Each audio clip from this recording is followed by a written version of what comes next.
Story with Binaca. सुनिए कहानी Binaca की जुबानी। 16 महासतियों की श्रृंखला में हाजिर है महासती द्रौपदी की कहानी।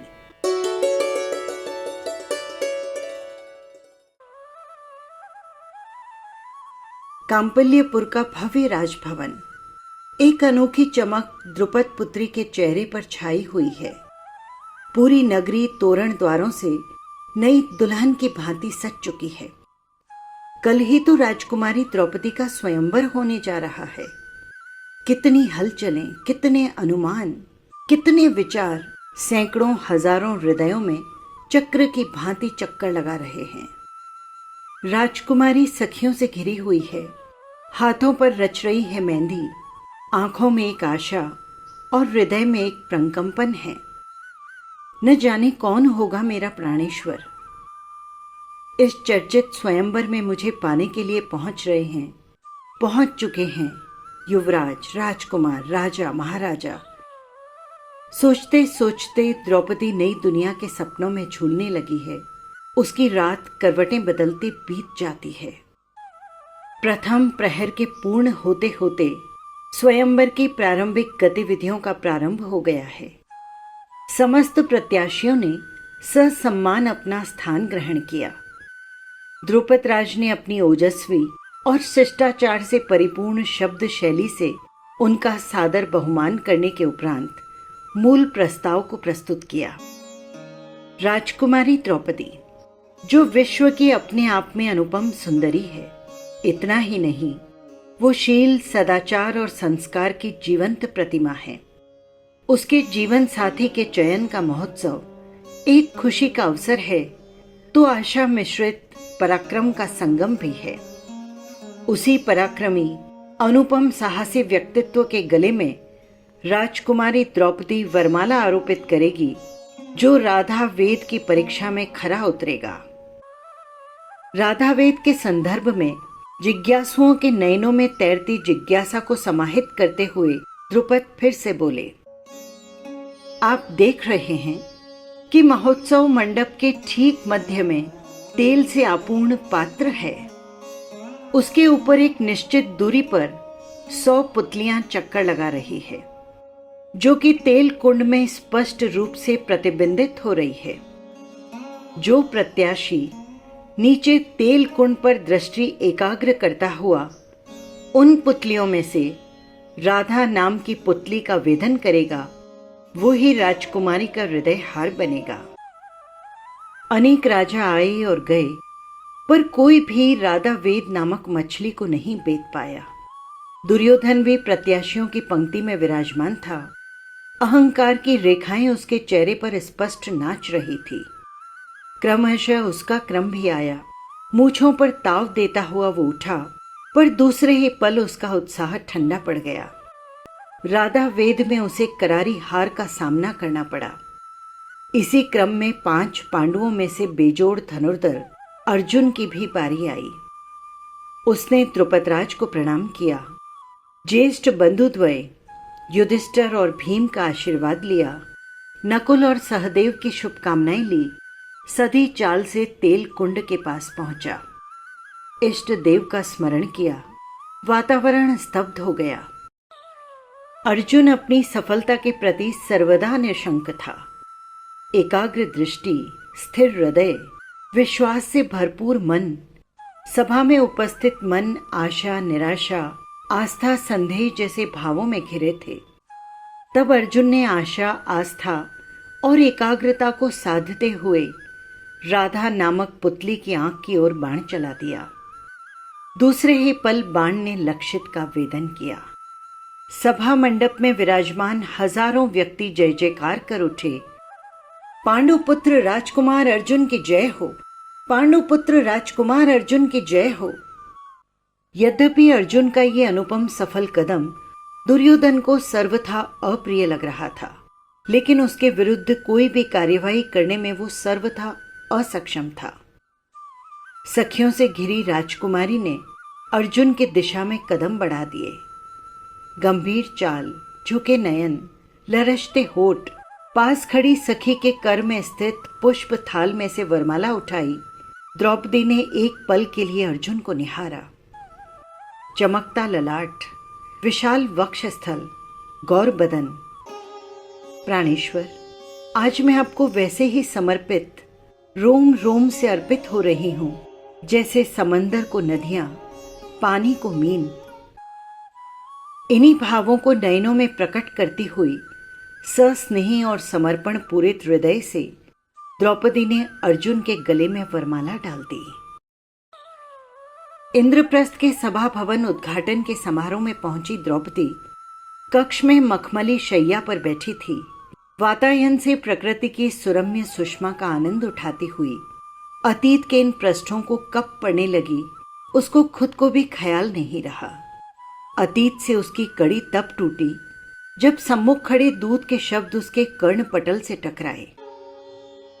हस्तिनापुर की महारानी, आपको संसद कक्ष में याद किया गया है, आप शीघ्र ही पधारें। द्रौपदी ने कहा, मैं इस समय रजस्वला हूं, इसीलिए नहीं आ सकती। द्रौपदी के इनकार को सुनकर दुर्योधन गुस्से से भर गया। दासी होकर भी द्रौपदी का इस प्रकार का व्यवहार, वो दुर्योधन के आदेश की अवमानना करे। उसने दुशासन को भेजा। द्रौपदी के स्पष्ट इनकार को सुनकर दुशासन ने कहा, एक दासी की इतनी औकात कि वो युवराज को इनकार कर दे। वो उसकी खुली केश राशि को पकड़कर घसीटता हुआ उसे राजभवन की ओर ले जाने लगा। संसद कक्ष के द्वार पर उपस्थित द्रौपदी को देखकर दुर्योधन की आंखें एक उजास से भर गई। घोर सन्नाटा, ऐसी निस्तब्धता कि सुई के गिरने की भी आवाज सुनाई दे जाए। द्रुपद पुत्री की आंखें यकायक भवन का अवलोकन करने लगी। प्रथम पंक्ति में विराजमान पितामह भीष्म, द्रोणाचार्य, धृतराष्ट्र, विदुर आदि वयस्थित संसद की शोभा में वृद्धि कर रहे थे। उनके ठीक पृष्ठभाग में जो दूसरी पंक्ति है उसमें दुशासन, शकुनी, कर्ण आदि उपस्थित हैं। उनके पीछे की पंक्ति में सेनापति, पुरोहित, खजांची, ये सभी मंत्रिमंडल के वरिष्ठ पदाधिकारी, छोटे बड़े राज्यों के राजा और अन्य विशिष्ट व्यक्ति आसीन हैं। उनके एक तरफ युधिष्ठिर, भीम आदि पांचों कुंती पुत्र बैठे हैं और सर्वोच्च विशाल सिंहासन पर दुर्योधन अवस्थित है। आतुरता से प्रतीक्षा कर रही दुर्योधन की आंखों को द्रौपदी के आते ही जैसे विश्राम मिला। आओ आओ मेरे मन के मालिके, प्राणों के एक एक तार में अपूर्व संगीत और माधुर्य को भरने वाली प्राणेश्वरी द्रौपदी का इस भव्य संसद कक्ष में भाव भरा स्वागत। तुम्हें देखने को मेरे नयन तरस गए। अब तो जैसे तपती मरुभूमि में सावन की ठंडी फुहार बरसी। अब विलंब न करो, शीघ्र ही मेरे सूने जीवन को अपने सौंदर्य, सुरभि और सहचर्य से नूतन उपवन में बदल दो। दुर्योधन की अनर्गल बातें सुनकर द्रौपदी के होठ फड़फड़ाने लगे। आंखों में लालिमा उतर आई। पहले ही संवाद में खरी फटकार लगाती हुई बोली, कौरव कुल कलंक, तेरी निर्लज्जता तो पहले भी देखी और सुनी है, पर आज तो तेरी बुद्धि का दिवाला ही निकल गया है। जो कुल वृद्धों की मर्यादा का उल्लंघन करता हुआ इस तरह से बकता जा रहा है। द्रौपदी की फटकार सुनकर दुर्योधन की मुट्ठियां भिज गई। द्रौपदी पुनः मुखर हुई। दुर्योधन, तू नहीं जानता कि पराई नारी पर आंख उठाना विनाश को आमंत्रित करना है। क्या तुझे रावण की दुर्गति याद नहीं? कुटिल हंसी हंसता हुआ दुर्योधन बोला, सही कह रही हो तुम, पर तू मेरे लिए पराई नार नहीं, मेरी अपनी प्रिया, अति प्रिया, सुप्रिया है। भरी सभा में पराई नारी को अपना कहते हुए तुझे तनिक भी संकोच नहीं। मुझ पर अधिकार जताने का और पाने का सामर्थ्य तो विश्व के अद्वितीय धनुर्धर अर्जुन को ही था। याद करो स्वयंवर के उन पलों को जब राधा वेद के लिए तुमने अपनी किस्मत परखी थी, पर तुझमें स्वयं की प्रतिभा को तोलने की बुद्धि ही कहाँ थी। अन्यथा भरी सभा में भारी जन मेदिनी के बीच अपनी इज्जत को यूं धूमिल नहीं करता। द्रौपदी! अर्जुन चीख उठा। सच हमेशा ही कड़वा होता है गांधारी पुत्र। तुम आज मुझ पर अधिकार जताते हो तो क्या उस दिन तुम्हारी बुद्धि घास चढ़ने गई थी या शक्ति वाष्प बनकर उड़ गई थी जो आज इस प्रकार की घिनौनी बातें कर रहे हो? एक एक शब्द ने दुर्योधन के मन पर गहरा वार किया। वो किसी भी तरह स्वयं को संभालता हुआ बोला, द्रौपदी, अतीत एक शव से अधिक कुछ भी नहीं। उसे न तो सहेजा जाता है न ही याद किया जाता है। स्वीकार्य तो हमेशा वर्तमान होता है। और आज मैंने तुझे पा लिया। तेरे और मेरे बीच आने वाले हर रोड़े को समाप्त करने के लिए मैं कृत संकल्प हूं। द्रौपदी सोचने लगी कि आखिर क्या कारण है जो इस सभा में दुर्योधन इतनी अश्लीलता से पेश आ रहा है। तनिक हैरानी भरे लहजे में वो बोली, ये तो बताओ दुर्योधन, आखिर द्रौपदी तुम्हारी कब और कैसे हुई, जबकि मैं स्वप्न में भी तुम्हारी कामना नहीं करती। अहम से उछलता हुआ दुर्योधन बोला, आज से और अभी से, जब से मैंने पांडु पुत्रों को द्रुत क्रीड़ा में हराकर तुम्हें हासिल किया है, तब से तुम मेरे जीवन की निधि बन गई हो। तुम्हारे षड्यंत्र को मैं बखूबी जानती हूं। अहो, मेरी जीत को तुम कपट कहती हो। इन सैकड़ों व्यक्तियों के बीच द्रुत क्रीड़ा हुई। दिव्य पाशों के प्रभाव से मैं हर बार जीता और पांडु पुत्र हारे। धन साम्राज्य को हारने के बाद वे तुम्हें भी हार बैठे हैं। हां, तुम इसे चालाकी समझो या धूर्तता या माया कहो, पर सच सबके सामने है। और ये दिन के उजाले की भांति स्पष्ट है कि अब तुम मेरी हो चुकी हो। द्रौपदी की आंखों में जैसे अंधेरा छाने लगा। धरती कांपती हुई सी प्रतीत होने लगी। कुछ पल राजसभा में खामोशी छा गई।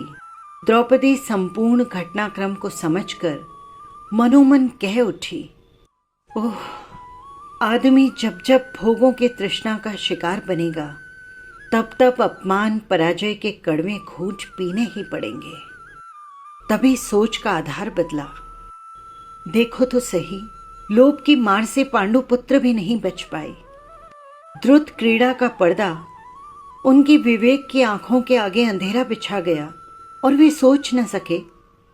सारी संपदा को दाव लगाने पर भी सीख न मिली। यहां तक कि एक खिलौना या स्वर्ण का टुकड़ा समझकर पांचाली को भी दाव पर लगा बैठे। अरे, इतना तो सोचते कि मुझ में भी जीव है। मैं भी सुख दुख की संवेदनाओं से मुक्त तो नहीं कि इस तरह एक खरीद ले और दूसरा बेच दे। तभी उसकी सोच का आधार बदला। अरे, मैं ये क्या सोच रही हूं? मेरी पीड़ा से उन्हें अवश्य पीड़ा हो रही होगी। जब हमारे भविष्य पर खतरा मंडरा रहा है, तब मुझे तनिक धैर्य, धर्म, आस्था, शील, दृढ़ता और आत्म प्रज्ञा के द्वारा आशाओं को जीवंत रखना चाहिए। अंतर जगत से बाह्य जगत में प्रविष्ट होती हुई द्रौपदी बड़े ही संयत शब्दों में बोली, दुर्योधन, ये सच है कि उन्होंने मुझे हारा है, पर मैंने उन्हें नहीं। फिर हार जीत से ऊपर जीवन के कुछ नैतिक और मानवीय मूल्य भी होते हैं। दुर्योधन, तुझ पर मोह और अविवेक का उन्माद छाया हुआ है। ठीक यही होगा कि तुम मुझे अपनी भाभी स्वरूप हस्तिनापुर की महारानी से निश्चल स्नेह पाओ। पर तुमने भी तो देवर के प्रति अपने औचित्य को न समझा न निभाया। जरा याद करो अभिमन्यु के जन्मोत्सव के दिन को। तत्क्षण द्रौपदी की आंखों के सामने घूम गया सुभद्रा पुत्र अभिमन्यु का जन्म बधाई उत्सव। उस दिन की रौनक कुछ निराली, अनोखी। विशाल पैमाने पर आयोजित था वो भव्य समारोह। राजभवन भी अनूठा, उसकी बनावट, शिल्प, सौंदर्य भी सबसे जुदा। ऐसा विचित्र कि कोई कल्पना भी ना कर सके। जहां स्थल दृष्टिगोचर हो रहा था, वहां पर जल है, और जहां जल दिख रहा है, वहां शुष्क स्थल है। दुर्योधन भी उस कार्यक्रम में आमंत्रित था। उसे क्या पता कि आज इस विचित्र भूल भुलैया में वो भ्रमित हो जाएगा। उस भव्य भवन में प्रवेश किया तो लगा कि चारों ओर पानी ही पानी गिरा हुआ है। वस्त्र कहीं भीग न जाए इसीलिए हाथों से ऊपर उठाया और आगे बढ़ने लगा। उसका आश्चर्य बढ़ गया क्योंकि दिख रहा था पानी और था बिल्कुल सूखा स्थल। ये कैसा आश्चर्य! कुछ कदमों की दूरी पार की कि उसे लगा शुष्क स्थल आ गया है। अपना धौत वस्त्र हाथ से छोड़कर वो चंचल भाव से चलने लगा कि पांव फिसला और दुर्योधन पानी में गिर पड़ा। जैसे तैसे उठकर उसने अपने आप को संभाला। बात यहीं पूरी नहीं हुई। हुआ यूं कि पानी में गिरते दुर्योधन को देखकर सारी की सारी सभा हंस पड़ी। उससे भी ज्यादा अपमान तो तब हुआ जब 5 पतियों से घिरी पांचाली उन्मुक्त भाव से हंसती हुई व्यंग कस गई। प्रियतम, देखो तो सही, अंधे का पुत्र अंधा ही होता है। स्वकथित इस वाक्य के साथ ही द्रौपदी वर्तमान में आई और गहरा निस्सास छोड़ती हुई सोचने लगी। ओह, विवेक के अभाव में की गई छोटी सी मजाक कैसे जी का जंजाल बन गई। वास्तव में अस्त्र शस्त्र के घाव बहते समय के प्रभाव में इस कदर भर जाते हैं कि कभी कोई घाव नजर ही न आए, पर मर्म भेदी शब्दों का घाव व्यक्ति चाह कर भी नहीं भर पाता। निसंदेह मेरी कटु शब्दावली के प्रति मैं क्षमा प्रार्थी हूं। 2 पल मौन रहकर द्रौपदी बोली, देवर जी, इसमें कोई संदेह नहीं कि मेरे शब्दों के तीर ने आपको घाव दिया है, पर बड़े लोग हमेशा बड़े दिल वाले होते हैं। अपनी गलती के लिए मुझे अत्यंत खेद है। मैं क्षमा प्रार्थी हूं। आप क्षमा करके बड़प्पन को प्रस्तुत कीजिए। नहीं, कभी नहीं। उस घाव का मरहम तेरा प्रेम भाव ही भर सकता है। कुछ भी हो जाए, तू मेरी होकर रहेगी। बस बंद कर तेरी बकवास। क्यों अश्लील शब्दों से अपनी जुबान को और मेरे कर्ण पटलों को गंदा कर रहा है? ये सोच कर चलना कि तू मुझे हाथ भी नहीं लगा सकेगा। यदि हिम्मत की तो जलकर वहीं भस्म हो जाएगा। तुझे अपने सतीत्व का इतना अभिमान है तो आज उसे चूर चूर कर देने के लिए मैं कृत संकल्प हूं। दुशासन, उठो और मेरे नयनों को इस अनुपम सौंदर्य का रसपान करवाओ। दुशासन ने पूछा, क्या इस भरी सभा में? हां, आज, अभी और इसी पल, इसी सभा में। दुशासन संकोच से सिमट गया। उसे निष्क्रिय देखकर दुर्योधन फिर गरजा, क्या तूने सुना नहीं? अब एक पल की भी प्रतीक्षा मेरे लिए असह्य है। यदि तूने जरा भी देर की तो तेरा सिरच्छेद हो जाएगा। डरता कांपता दुशासन द्रौपदी की ओर बढ़ने लगा कि उसे सुनाई दिया, दुशासन, दुर्योधन तो कामांध हो गया है, पर क्या तुझे भी कुल की मर्यादा का बोध नहीं रहा? तू तो समझ, अन्यथा शील की अग्नि में तू भी खत्म हो जाएगा। एक तरफ कुआं, एक तरफ खाई। दुशासन के बढ़ते कदम रुक गए। अरे, वहां खड़े खड़े क्या कर रहा है? अब तनिक भी विलंब किया तो मुझसे बुरा कोई नहीं होगा। दुर्योधन झल्लाता हुआ बोला। द्रौपदी बुलंद स्वर में मुखर हुई। अरे सभा में उपस्थित पूजनीय कुलवृंदों, आपकी आंखों के सामने इस प्रकार का घिनौना कृत्य हो रहा है और आप हाथ पर हाथ धरकर बैठे हैं। मुझे तो समझ में नहीं आ रहा कि आप अपनी कुलवधू के साथ होते हुए इस अत्याचार को देखकर कैसे चुप्पी साध सकते हैं। सन्नाटा, घोर सन्नाटा। कहीं कोई प्रतिक्रिया नहीं हुई। सभी की आंखें शर्म से झुक गईं। चारों तरफ कोई प्रतिक्रिया न देखकर द्रौपदी पांडुपुत्रों के सामने देखकर गरजी, अरे पांडु पुत्रों, आपके समक्ष आपकी प्रिया की इज्जत लुटी जा रही है, तब भी आप प्रतिमा की तरह बैठे हैं। आपने मुझे हारा तो क्या हुआ? अमर्यादा और अनुशासनहीनता की भी कोई सीमा होती है। क्या आपका क्षात्र धर्म भी मेरी सुरक्षा के लिए आपको प्रेरित नहीं करता? आओ और अपने क्षात्र धर्म को निभाओ। द्रौपदी का हार्दिक निवेदन सुनकर भीष्म अर्जुन आदि की भुजाएं फड़क उठी, पर संसद में उपस्थित कुल वृद्धों का रसीन रवैया देखकर हस्तक्षेप करना उचित नहीं लगा। दोनों ओर से निराश द्रौपदी स्वगत कह उठी, कैसी है ये दयनीय स्थिति। रक्षक ही भक्षक बन गया है। बुजुर्ग सर्वथा अनासक्त हैं। पतिदेव मजबूरी के बोझ तले दबे हुए हैं। तब मेरे जीवन का क्या अर्थ रहा? वास्तव में ये संसार कितना सराहनीय और स्वार्थी है। जब मानवता और शील को नग्न किया जा रहा है, तब क्षात्र धर्म का यूं टुकुर टुकुर ताकना कहाँ का न्याय है। लगता है सतयुग में ही कलयुग आ रहा है। तभी द्रौपदी के चिंतन का पहिया घूमा। मैं ये क्या सोचने लगी, ये सारा खेल तो कर्म सत्ता का है। उसके सम्मुख तो तीर्थंकर और चक्रवर्ती भी हारे हैं।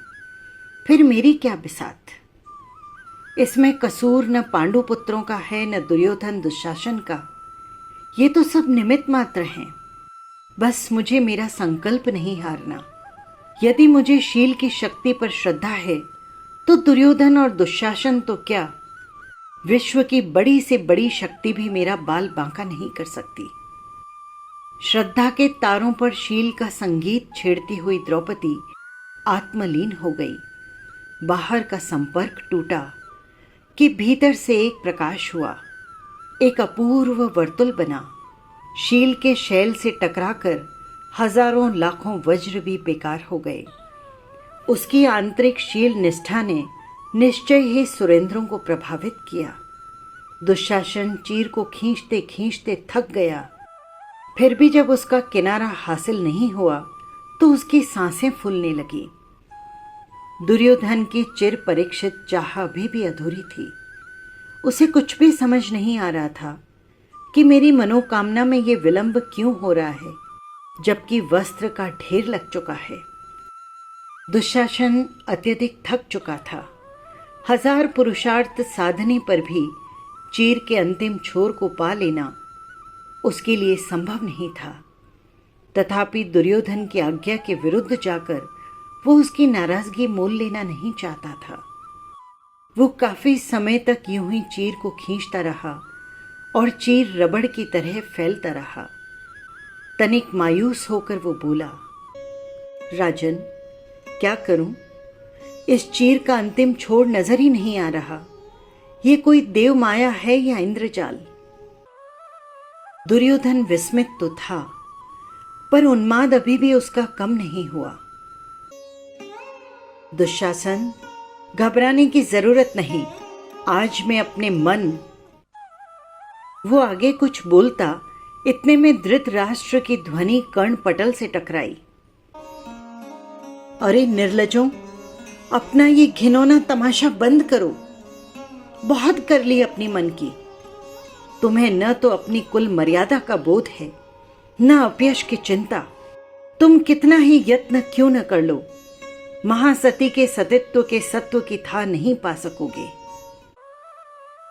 इधर द्रौपदी अभी भी परम शांत, स्थिर और कृष्ण में ध्यानस्थ थी। बाहर की प्रवृत्तियों से उसे कोई सरोकार नहीं था। उसके मुख पर चमक रहा शील का तेज हर किसी को मंत्रमुग्ध और पराभूत करने वाला था। सतित्व का विश्लेषण सुनकर दुर्योधन झल्ला उठा। तात, लगता है 60 वर्ष की उम्र में आपकी बुद्धि भी सठिया गई है। अन्यथा 5 पतियों के साथ को भोगने वाली स्त्री को कभी सती नहीं कह सकते। शील का दिव्य प्रभाव खुली आंखों से देख रहे हो, तब भी तुम लोगों में अक्ल कहां है? तुम कितने ही हथकंडे क्यों न अपना लो, सती प्रवरा के विस्तृत शील समुद्र की थाक कभी न पा सकोगे। अच्छा यही होगा कि इसी क्षण इस निर्लज्ज कृत्य को विराम दो, अन्यथा सती के कोप के भाजन बन गए तो हमारा नामो निशान मिट जाएगा। यद्यपि दुर्योधन का कामातुर मदान्त मन धृतराष्ट्र के कथन से सहमत नहीं था, फिर भी चीर का ढेर लग जाने पर भी उसका छोड़ नजर नहीं आ पाने के कारण वो स्वयं पटाक्षेप करने के लिए मजबूर हो गया। पल दो पल पश्चात द्रौपदी विशिष्ट ध्यान साधना के प्रयोग से बाहर आई। वो परम सहज, शांत और समाधिस्थ थी। उसकी आंखों की आभा विशिष्ट थी। मुखमंडल इतना दैदीप्यमान था कि देखने वालों की आंखें ही चुंधिया जाए। दुर्योधन धृतराष्ट्र की ओर मुखातिब होकर बोला, पिताश्री, द्रुत क्रीड़ा में पराजय के साथ पांडु पुत्रों की संपूर्ण चल और अचल संपत्ति पर मेरा अधिकार हो चुका है।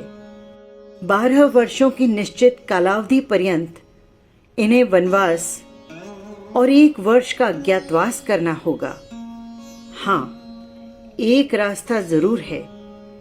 यदि द्रौपदी मेरी आज्ञा को स्वीकार कर ले तो उसके साथ साथ पांडुपुत्र वनवास से बच सकते हैं और राज्याधिकार भी पुनः उन्हें मिल सकता है। द्रौपदी संयत स्वर में मुखर हुई। दुर्योधन, तेरा साम्राज्य तो क्या, स्वयं सुरेंद्र भी अपना सुरलोक मुझे समर्पित कर दें, तब भी मैं अपने शील का सौदा नहीं करूंगी। बीहड़ वन में कष्टों की ज्वालाओं का पान मुझे स्वीकार है, पर अशील के शीतल जल से अपनी प्यास को बुझाना मुझे कदापि स्वीकार्य नहीं। मुझे अपने नाथ के साथ भूख प्यास के कष्टों को सहना, वन वन घूमना मंजूर है, मगर तेरे वासनामय भोग साधनों को मैं स्वप्न में भी स्वीकार नहीं कर सकती। इसी वक्तव्य के साथ उसके साहसी और आत्मविश्वासी कदम वनवासी जीवन की ओर मुड़ गए। बहुत कठिन है जंगल की दुविधाओं के बीच चलना, जीना और अपनी प्रसन्नता को बनाए रखना।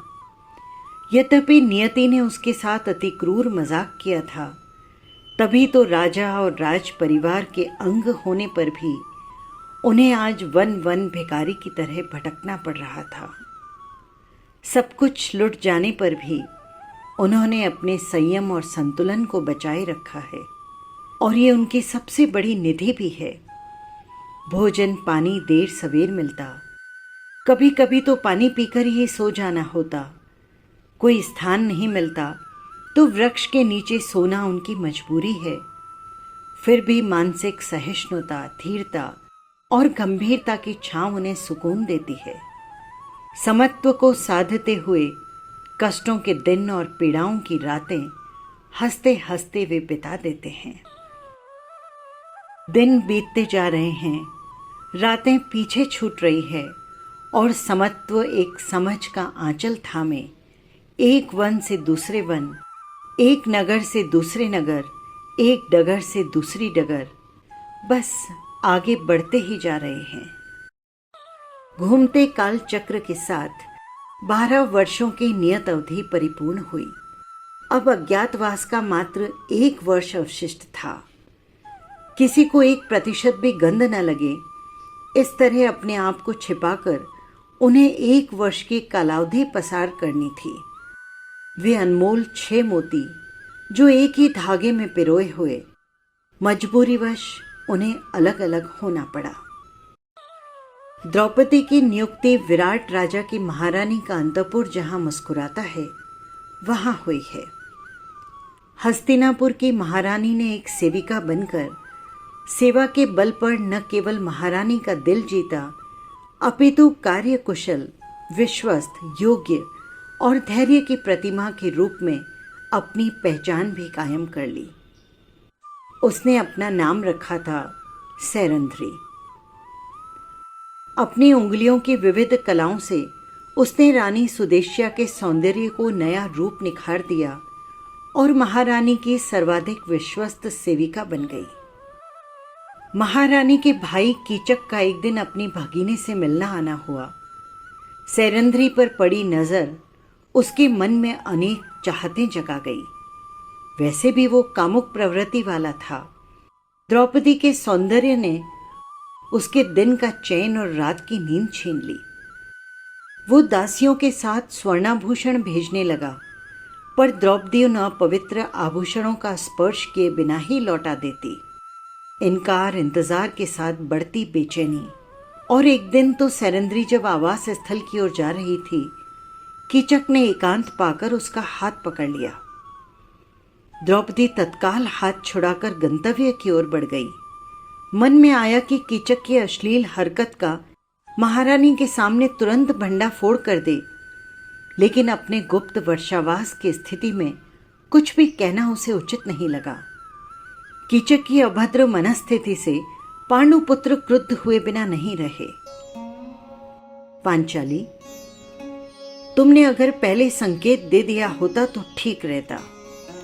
रोग और शत्रु को पालना उचित नहीं, उन्हें तत्काल समाप्त कर देना चाहिए। दूसरे दिन भीम वेश परिवर्तित कर सैरंध्री के रूप में प्रस्तुत हुआ।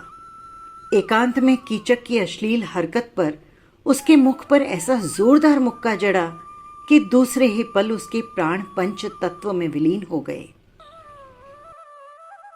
वनवास की अवधि पूर्ण करके लौटने पर दुर्योधन राज्याधिकार देने से मुकर गया।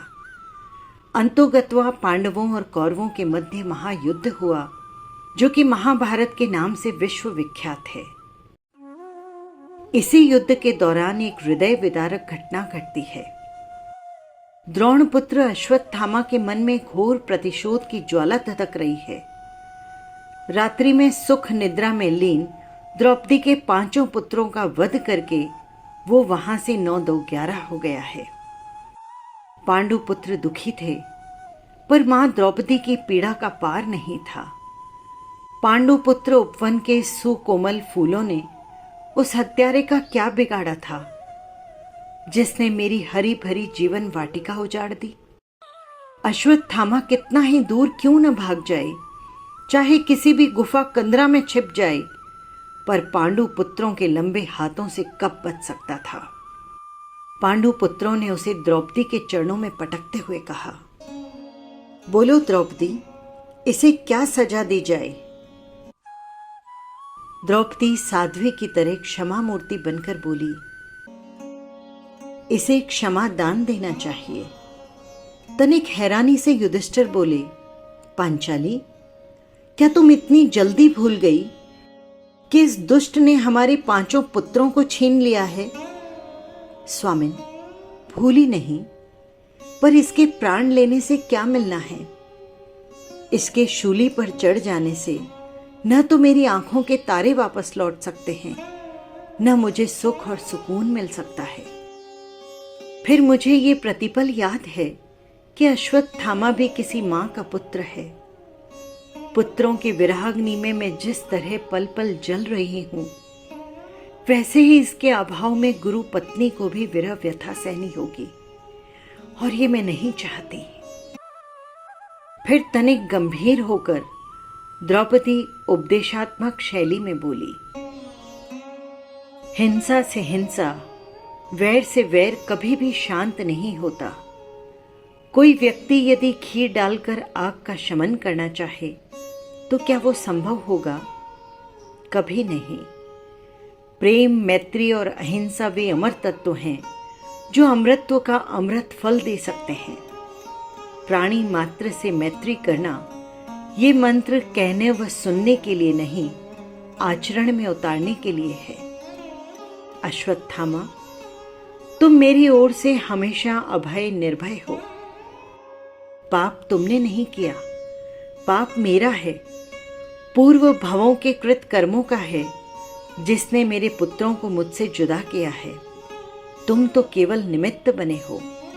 जाओ, अहिंसा और मैत्री के फूलों से अपने वीरान जीवन जंगल को उपवन नंदन वन में बदलने का पुरुषार्थ साधो। द्रौपदी का मार्मिक उद्बोधन वो काम कर गया जो हजारों वर्षों के हिंसक युद्ध नहीं कर सकते। अश्वत्थामा का मन कृत्य अपराध के प्रति कांप उठा। द्रौपदी में वो महारानी की नहीं, महासती और महामाता की छवि देखने लगा। महासती के चरणों में लौटता हुआ बोला। आंखों से गंगा यमुना बह रही थी, शब्द गले में अटक रहे थे। मां मुझे माफ। आगे वो कुछ भी नहीं बोल सका। द्रौपदी के वात्सल्य की अमी धारा में स्नात होकर अश्वत्थामा पवित्र हो गया। द्रौपदी ने अपनी करुणा का अनूठा परिचय दिया। महाभारत का विनाशकारी युद्ध लाखों निर्दोष लोगों का रक्त बहाकर पूरा हुआ। कौरवों को दंडता और प्रतिज्ञा भंग का फल मिला। पांडव हस्तिनापुर के अधिपति बने और द्रौपदी हस्तिनापुर की महारानी।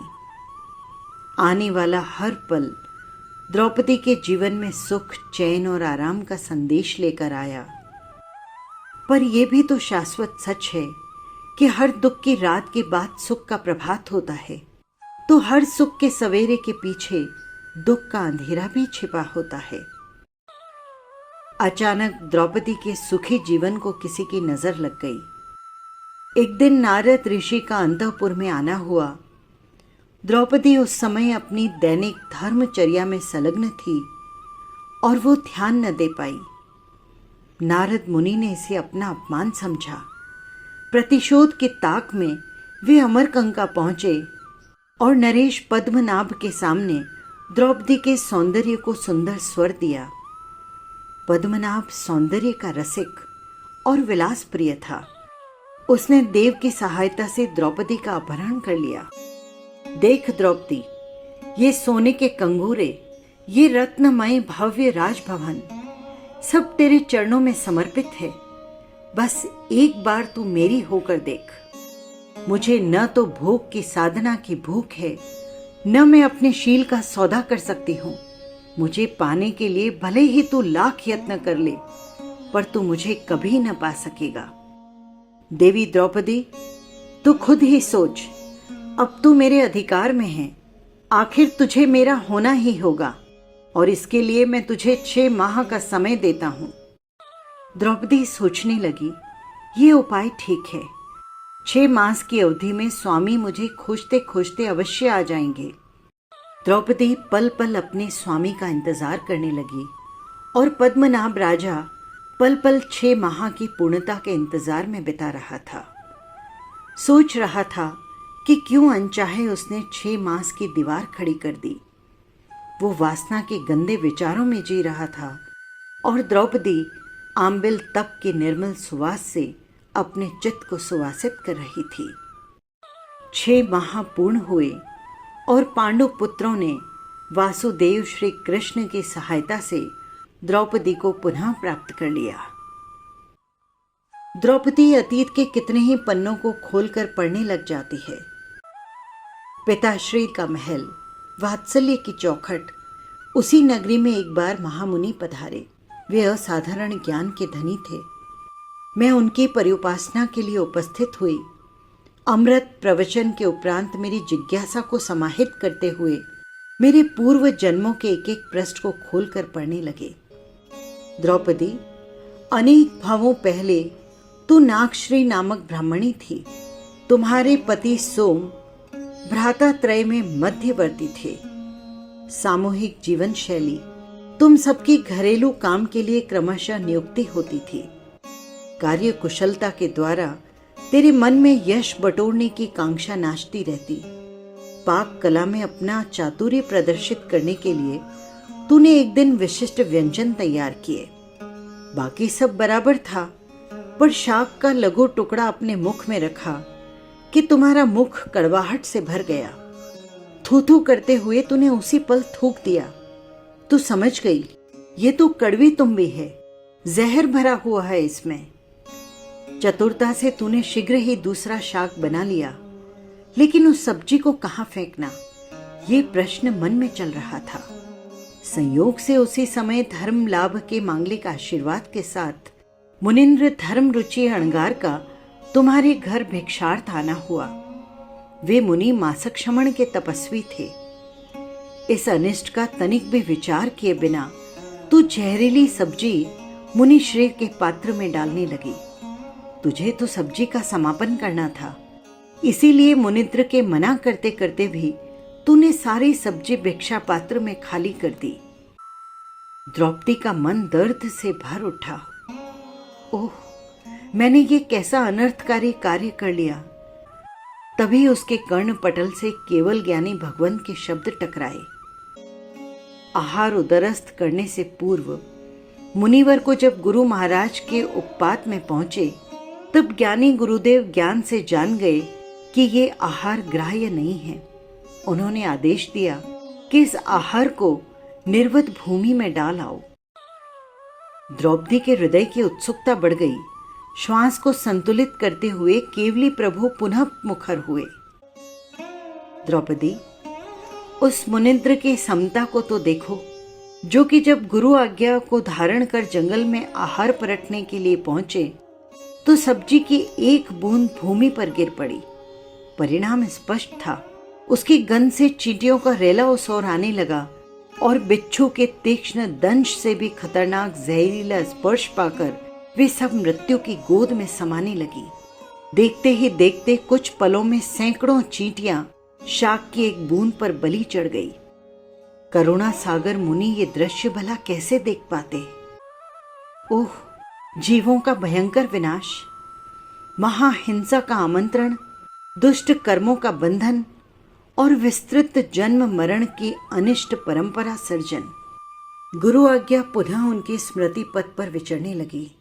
ओह, गुरुदेव ने कहा था कि ऐसे स्थान पर डालना जो निर्वत हो, जहां किसी प्राण भूत जीव और सत्व की हिंसा न हो। यहां तो मुझे कोई भी निर्वत स्थान नजर नहीं आ रहा। मेरा उधर ही मुझे निर्वत लगता है। क्षमा क्षमण मुनिन्द्र धर्म रुचि अणगार ने वो सारी जहरीली सब्जी उदरस्थ कर ली।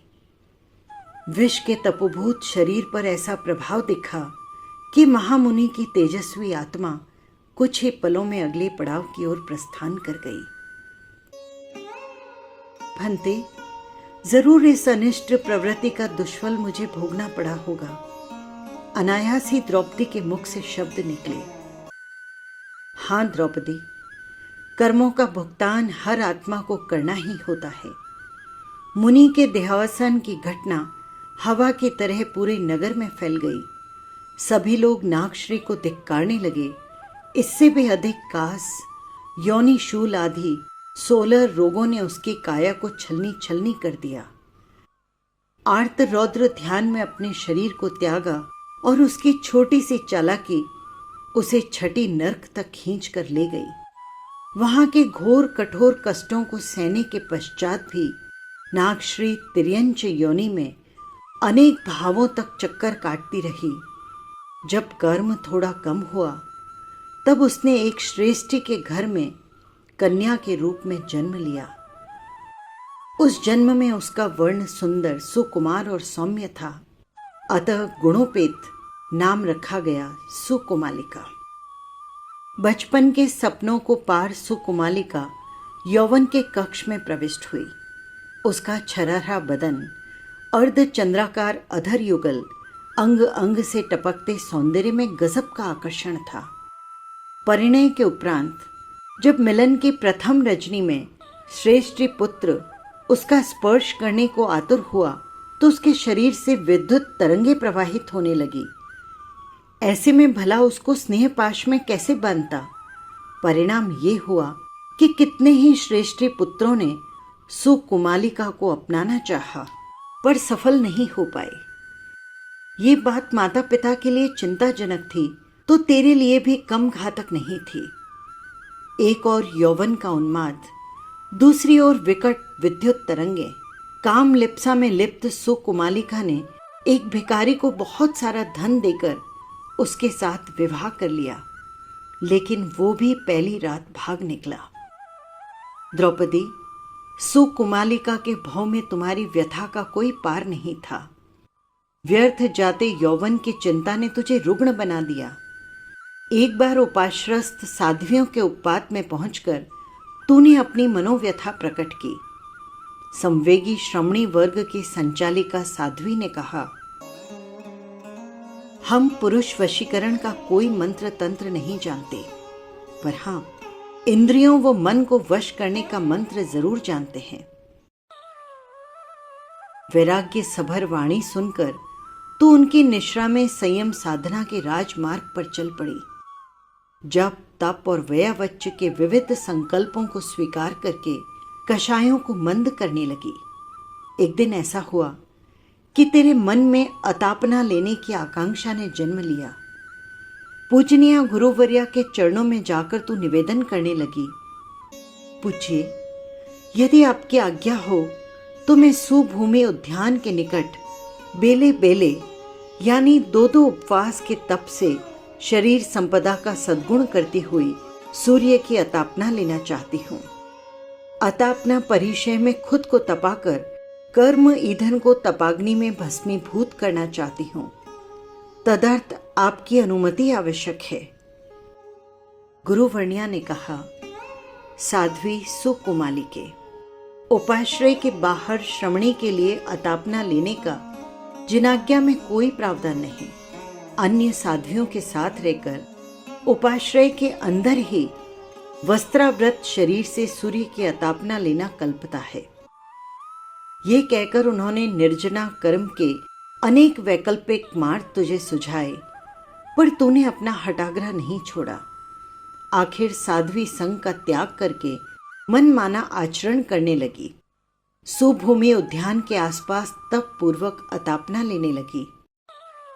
एक दिन तू अतापना ले रही थी, बंद नयन ध्यान में रमा मन। तू गहराइयों में उतरती उससे पहले तेरे कानों में काम कथा के शब्द पड़ने लगे। कुछ ही पलों में तेरा मन इतना उत्तेजित हो गया कि बंद आंखें खोलकर तू यत्र तत्र सर्वत्र देखने लगी। अचानक तेरी दृष्टि शून्य ग्रह पर जा टिकी। तूने देखा कि एक दत्ता नाम की वेश्या 5 पुरुषों के साथ काम भोग कर रही है। अब तो तेरा मन बुरी तरह हिल गया। तू मनोगुप्ती का त्याग करके सोचने लगी, अरे ये नारी कितनी पुण्यशालिनी है जो 5-5 पुरुषों के साथ काम भोगों का आनंद मना रही है, और एक मैं अभागिनी हूं जिसे एक भी पुरुष का योग नहीं मिला। सुकुमालिका के जन्म में इन भावों के प्रवाह में तू ऐसी बही कि अपना आचार भूलकर विचार करने लगी, कितना अच्छा हो कि अगले भव में मुझे 5 पतियों का योग प्राप्त हो। द्रौपदी, तूने अक्षय सुख देने वाले तप का सौदा नश्वर भोगों से कर लिया। अतीत के पृष्ठों को खोलती पढ़ती पलटती हुई द्रौपदी सुख समीर के शीतल स्पर्श को पाकर निद्राधीन हो गई। प्रभात की उजली किरणें आगे बढ़ने और चलने का निर्देश दे रही थी। द्रौपदी की यात्रा वहां तक चलती रही जहां तक सच्चा हीरा यानी कैवल्य न प्राप्त हो जाए। मथुरा संयम महोत्सव की पावन भूमि बन गई। संयम साधना से कर्मों को खपाकर कषायों को मंद करती हुई एक दिन द्रौपदी सुरलोक की छांव में पहुंची गई। बस यही थी कहानी। आपको कैसी लगी कमेंट बॉक्स में ज़रूर लिखिएगा। और हाँ, यदि आपने चैनल को सब्सक्राइब नहीं किया हो तो सब्सक्राइब कर लीजिएगा, जिससे हर कहानी सबसे पहले पहुंच सके आप तक। फिर मिलेंगे एक और महासती की कहानी के साथ। जय जिनेंद्र।